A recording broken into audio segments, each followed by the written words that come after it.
John Paved in Stone. So here we are, January 2026 in the winter, and surprise, surprise, the weather's pretty poor. We got a fair bit of rain coming down today. It's to be expected, isn't it? It's winter.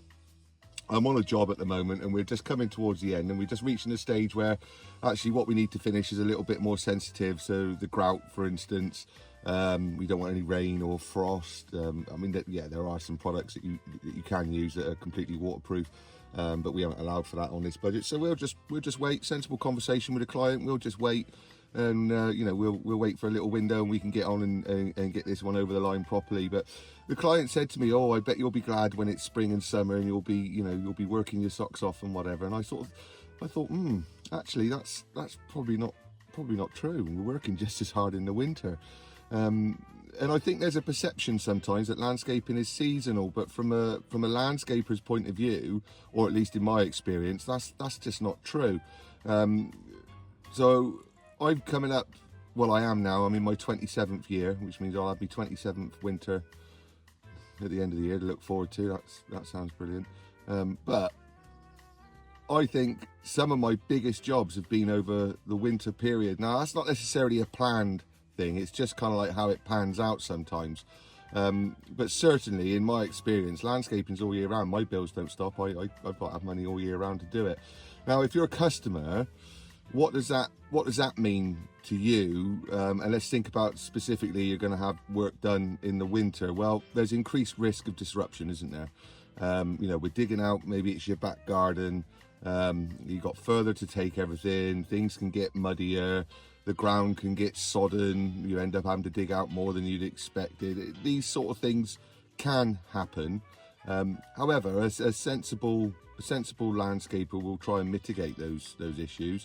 If you're anything like me as a landscaper, then your morning starts off by staring at one of these, trying to figure out what the forecast is doing this week and what you can and can't do, and then having just really sensible, transparent conversations with customers. And sometimes that might mean that you just have to leave that job and go to the next one and start digging out.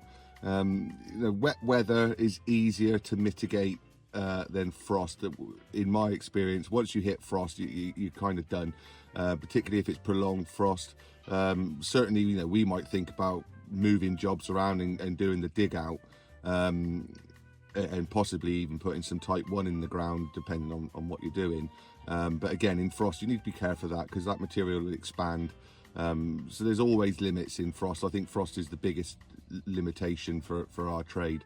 But wet weather, you can generally try and work around it. A lot of us will have pop-up gazebos, which, all right, might not cover enough of an area for what you might normally expect in a day, but it'll keep the job moving and keep you going. There's a limit on the tents. Obviously, if rain's coming in sideways, and it's just done anyway. But actually, that's only a few days a year, and it's to be expected. We work outdoors. There's always something to do. There's tool maintenance, clean the van, go to the next job, load the slabs out. There's things that you can do if you think forward enough as a landscaper. You can think forward and cut out a lot of your own disruptions. And sometimes, even with the best planning in the world, you'll end up on a job and you'll dig it out and you'll get heavy night rain or whatever, and it'll be covered in water, and the customers freaking out and everything looks like it's ruined. But there's always a way to fix it.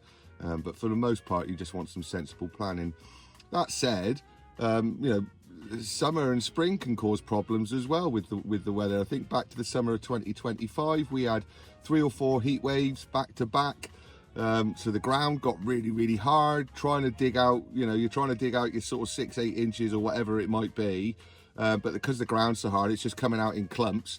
So there's more dig out, there's more to do to put the base back right. And then there's the productivity of your guys as well. You're out in 30-degree heat day after day.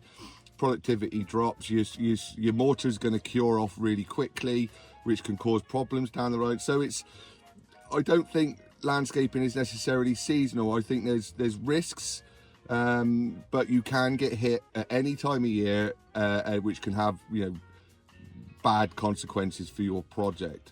As I said, for the most part, I think we can sensibly plan around things and have transparent conversations with your customers. If they're already spending probably thousands of pounds with you, why would anybody want to rush it just to get it done with the risk that, you know, it might all come out in the summer. So just keep your comms open, you know. And like me dad always says, you know, some people, they run away when it rains, but you know, I ain't never seen a rusty man.